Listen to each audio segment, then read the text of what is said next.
Assalamualaikum warahmatullahi wabarakatuh.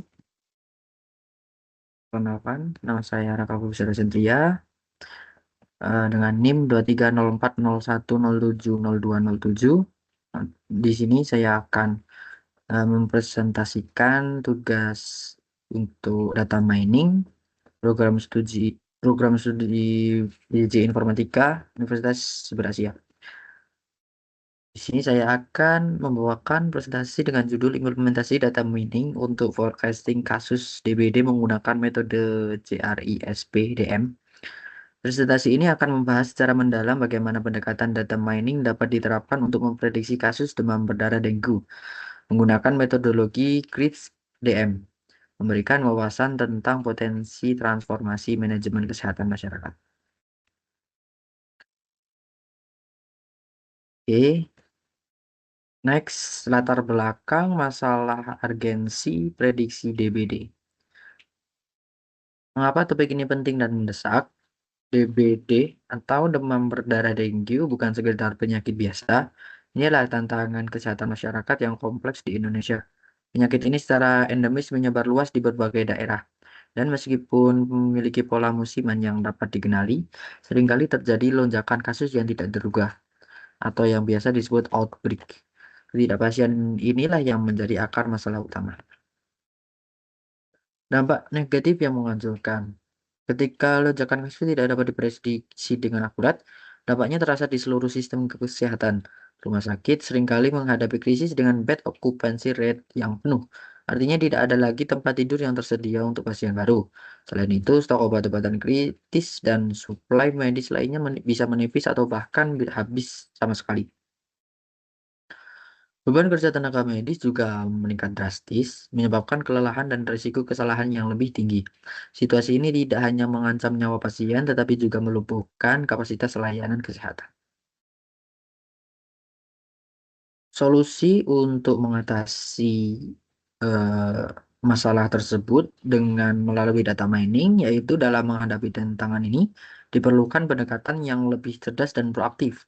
Disinilah peran data mining menjadi krusial. Dengan memanfaatkan data historis yang tersedia, kita dapat membangun sistem peramalan forecasting yang mampu memprediksi jumlah kasus DBD di masa depan.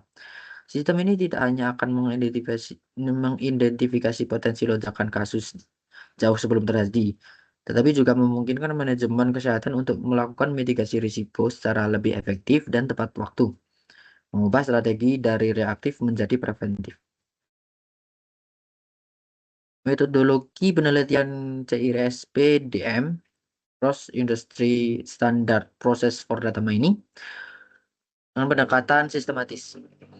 Penelitian ini mengadopsi standar CRISP-DM atau Cross Industry Standard Process for Data Mining sebagai kerangka kerja metodologis. CRISP-DM adalah model yang telah terbukti efektif dan widely accepted dalam proyek data mining yang terdiri dari 6 tahapan siklus hidup yang komprehensif, berulang, dan interaktif. Pendekatan ini memastikan bahwa setiap langkah dilakukan secara sistematis dan terstruktur untuk mencapai hasil yang optimal. Yang pertama ada business understanding. Tahap awal ini berfokus pada pemahaman mendalam mengenai tujuan bisnis dari proyek, yang dalam kasus ini adalah kebutuhan manajemen kesehatan untuk memprediksi dan mengantisipasi lonjakan kasus DPD. Nomor dua ada data understanding, melibatkan pengumpulan data awal yang relevan dan eksplorasi data untuk mengidentifikasi kualitas data, pola awal, dan anomali potensial. Yang ketiga ada data preparation. Fase krusial ini mencakup pembersihan, transformasi, dan integrasi data agar siap digunakan untuk proses pemodelan. Yang keempat ada modeling. Tahap ini adalah saat pemilihan algoritma data mining dan penerapan model pada data yang telah disiapkan untuk menemukan pola tersembunyi. Yang kelima ada evaluation, mengukur dan mengevaluasi kinerja model yang telah dibangun untuk memastikan model tersebut akurat, relevan, dan dapat diandalkan. Yang keenam ada deployment. Fase terakhir melibatkan implementasi model ke dalam lingkungan produksi untuk sistem nyata, sehingga hasil prediksi dapat dimanfaatkan secara langsung oleh para pemangku kepentingan.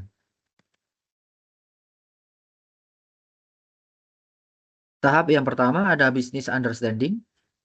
Mendefinisikan tujuan dan batasan proyek secara jelas. Fase business understanding adalah fondasi dari setiap proyek data mining yang sukses. Pada tahap ini, kami mengidentifikasi secara eksplisit apa yang ingin dicapai dari perspektif bisnis dan bagaimana data mining dapat berkontribusi untuk mencapai tujuan tersebut. Pemahaman yang jelas mengenai tujuan ini memastikan bahwa seluruh proyek tetap relevan dan memberikan nilai tambah nyata bagi manajemen kesehatan. Tujuan bisnis atau business goals.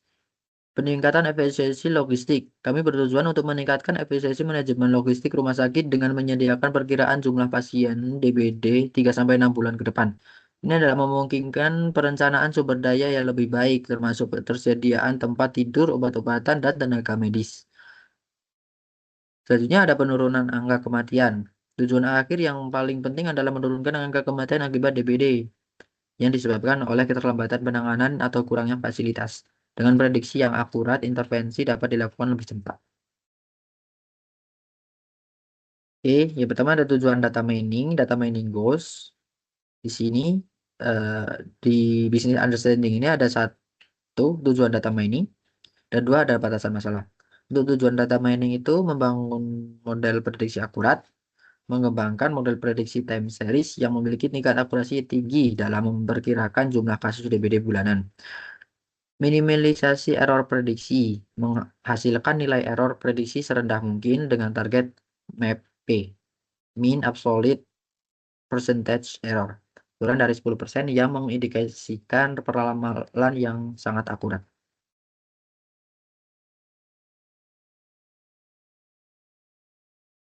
Nomor dua ada batasan masalah, fokus geografis. Penelitian ini akan berfokus pada wilayah untuk memastikan ketersediaan data yang konsisten dan relevan. Selanjutnya ada periode prediksi. Prediksi akan dilakukan dalam rentang waktu bulanan atau monthly yang sesuai untuk perencanaan strategis jangka menengah.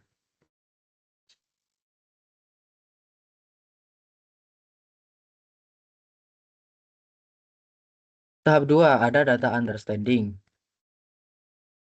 Menjelajahi kekayaan data untuk wawasan awal. Tahap data understanding merupakan langkah krusial untuk memperoleh pemahaman mendalam tentang data yang akan digunakan. Ini melibatkan tidak hanya pengumpulan data, tetapi juga eksplorasi karakteristik data, validasi, dan identifikasi potensi masalah atau pola yang relevan sebelum masuk ke tahap persiapan. Di sini ada pengumpulan data. Data sekunder yang digunakan dalam penelitian ini diperoleh dari sumber-sumber resmi dan terpercaya, yaitu portal Satu Data Indonesia, dan laporan berkala dari Dinas Kesehatan setempat. Data ini mencakup periode 2018 hingga 2023, memberikan rentang waktu yang cukup untuk mengamati pola dan tren jangka panjang.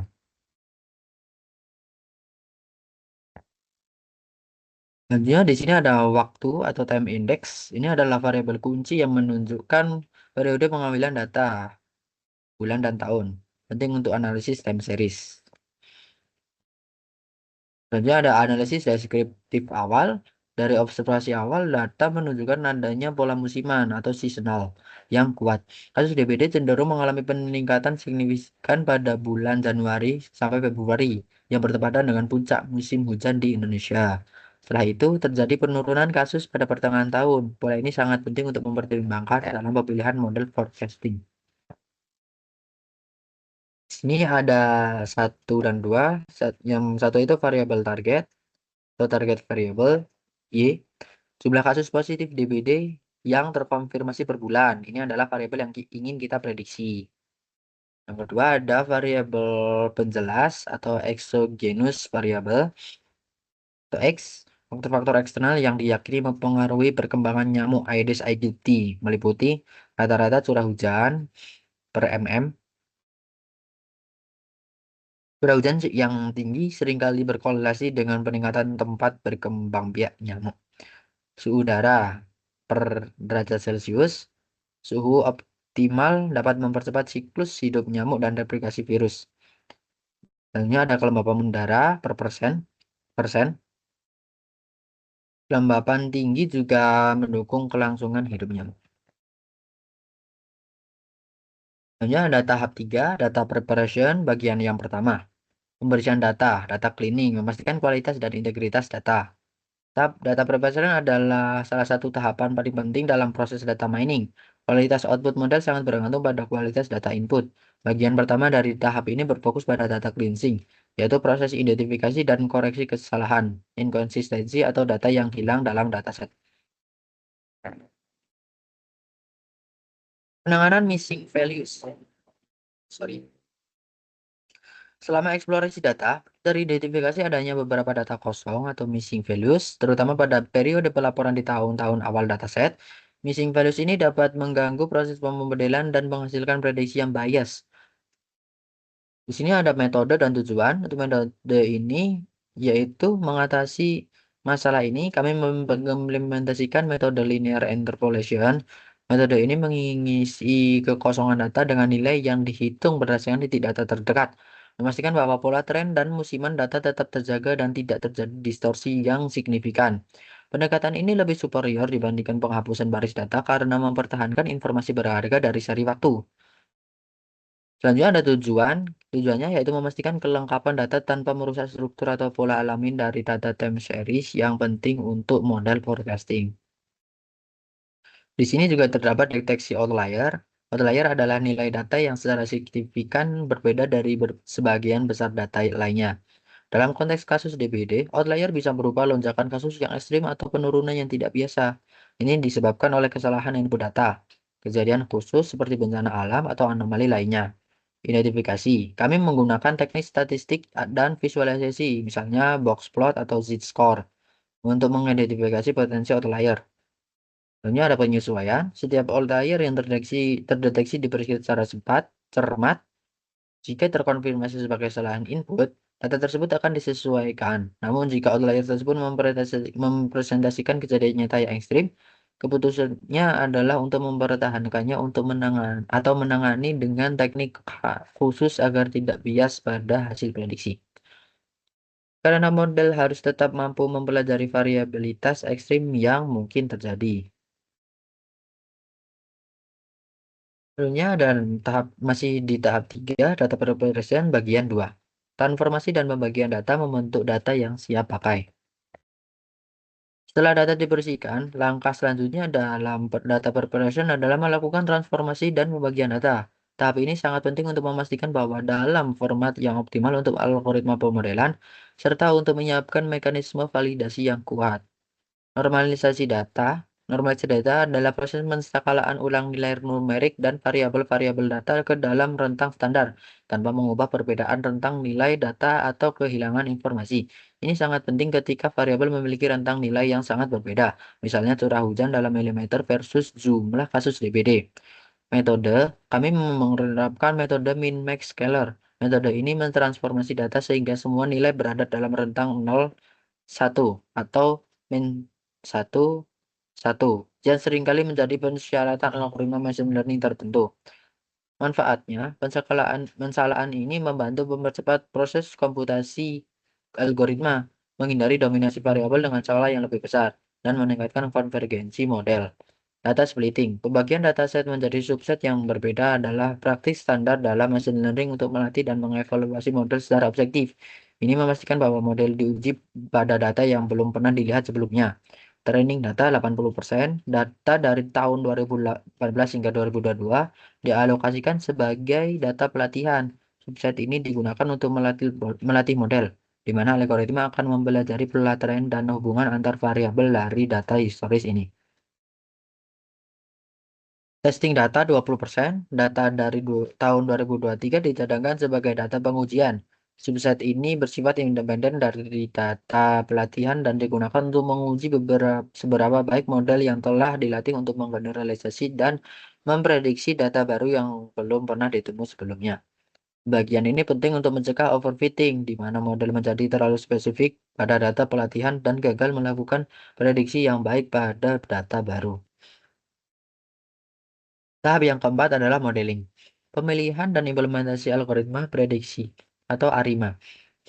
Tahap modeling adalah inti dari proyek data mining, di mana algoritma prediktif dipilih dan diterapkan pada data yang telah disiapkan. Untuk prediksi time series kasus DBD yang memiliki karakteristik unik, pemilihan algoritma yang tepat sangat krusial. Alasan pemilihan algoritma atau ARIMA.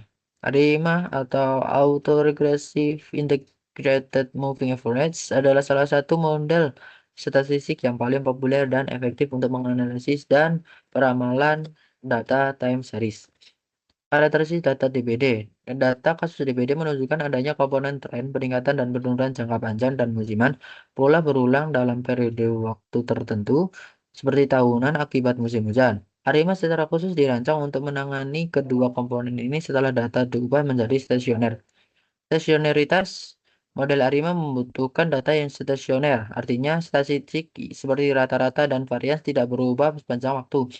Proses diferensiasi integrated dalam ARIMA bertujuan untuk mencapai stasionaritas ini. Alternatif yang diuji, meskipun ARIMA menjadi pilihan utama, alternatif lain seperti exponential smoothing juga dipertimbangkan dan dieksplorasi untuk membandingkan kinerjanya. Proses pemodelan ARIMA. Yang pertama ada uji stasionaritas. Langkah pertama adalah menguji stasionaritas data menggunakan statistik seperti augmented decay Fuller atau ADF. Jika data belum stasioner, dilakukan proses differencing, yaitu mengurangan nilai observasi saat ini dengan nilai observasi sebelumnya. Penentuan parameter PIDQ. Setelah data stasioner, parameter model ARIMA ditentukan. Penentuan parameter ini melibatkan analisis visual dari plot ACF dan VACF, serta kriteria informasi seperti AIC atau BIC. P. Order autoregressive atau AR yang ditentukan dari plot partial autocorrelation function atau PACF. D. Order differencing yang diperlukan untuk membuat data stasioner. P. Key. Order moving average yang ditentukan dari plot autocorrelation function atau ACF. Training model. Setelah parameter PDQ ditentukan, model ARIMA dilatih menggunakan data training. Pada tahap ini, algoritma akan membangun persamaan matematis yang akan digunakan untuk melakukan prediksi.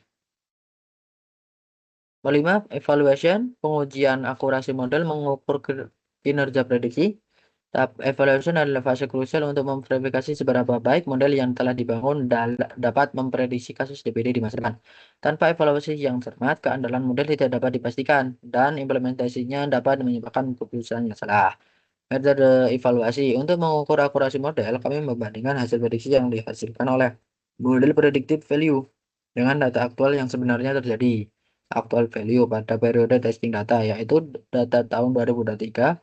Perbandingan ini memberikan gambaran objektif tentang kemampuan generalisasi model. Visualisasi selain metrik numerik, visualisasi grafik di perbandingan antara nilai prediksi dan aktual juga sangat membantu dalam memahami beberapa baik model menangkap tren dan musiman data. Signifikansi statistik. Dilakukan juga pemeriksaan signifikansi statistik untuk memastikan bahwa perbedaan antara prediksi dan aktual tidak signifikan secara kebetulan. Metrik pengukuran kinerja. Dua metrik utama digunakan untuk mengukur akurasi model forecasting.